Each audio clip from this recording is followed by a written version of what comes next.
Welcome back to the channel. I've been watching the Stormers play over the weekend and I was thinking to myself, can this team make it in the playoffs? To be honest with you, I've seen a lot of teams like the Bulls and the Sharks. They've turned it on and everything has gone well, but it's not consistent. They've basically got what it takes to actually go all the way, and they've done it before.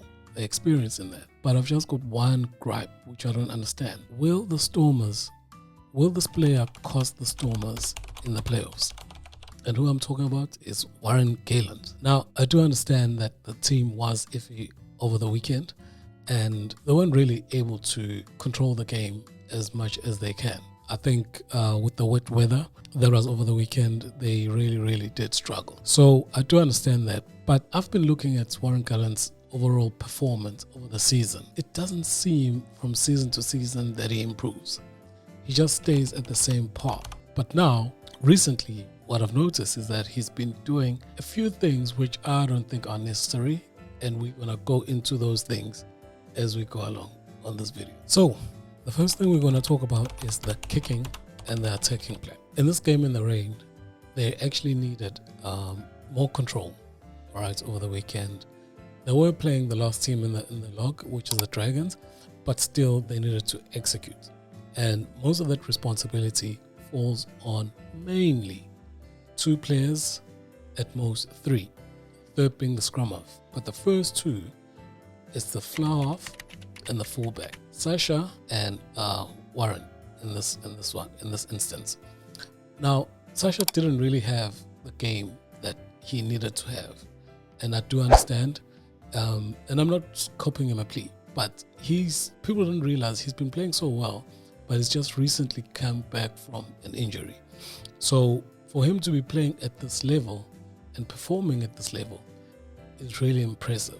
And he hasn't been tested in the wet so much. I remember the game last season for the Springboks when they played Australia. I think it was in Perth, the second game of that the tour, where he played okay, but I remember there was one, I can't remember who broke down the line on the right hand side, and he passed it to Sasha, and Sasha had no try line, in his midst, and he dropped the ball. So that stuck up for me from that game. But he's gonna get better in terms of managing the game in the wet. I understand that. On the other hand, Gelant has been a professional rugby player. He's played for the Bulls, he's played for the Stormers, he's played for the Springboks over a number of years. I think he's actually even gone overseas for a season or two, actually one season. I don't expect the same sort of errors from him. And why I actually am doing this video is because it's not errors because it's under pressure. There's a tendency that has crept into his game where he does the most basic thing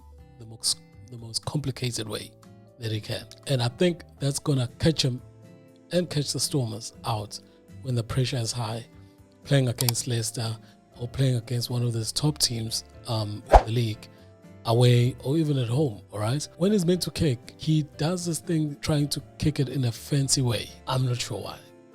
And then about 3 occasions over the weekend, he confused his own players with his running line. One time, I remember correctly, he tried to pass the ball to the center who was on the wing, and the guy didn't expect the ball to be passed. He expected Gelant to actually take contact, drop the ball over the line. It's turnover possession. At the end of the day, I think for defensive purposes and attacking purposes, your fullback is more important in a way than the flower half, because with the flower half you are kicking the ball much closer to the advantage line, all right? And also when the flower half kicks the ball, he doesn't have to run far to actually put the rest of the team on side so that they can actually play, while the fullback has to run a little bit further because he's kicking as the last line of defense. He's kicking over, so by the time that other teams counter attacks, all right, if it's a bad kick, it's more dangerous because the other players have to be static until he gets in line with that. So I'm not really sure why he's started doing all these fancy moves that are unnecessary. Just sort of like reminds me of Harlem Globetrotters, if you guys are familiar with basketball. Sort of like a circus act that goes all around the world performing tricks, basketball tricks, just to entertain the crowd. It's not for effectiveness. They don't play against a team. They just perform tricks on the court just to entertain the crowd. So somewhere, somehow, I think we're going to have to look at that. The Stormers, as they move further into the competition, they have to look into that. How can Gelant tidy up his play and make sure that all the other team members are on board and they actually trust and believe he's a very important player in the team, the position that is. Now, as the last point, I do understand as fans, we do want, to be entertained. All right. So he does bring that element of entertainment when it comes off.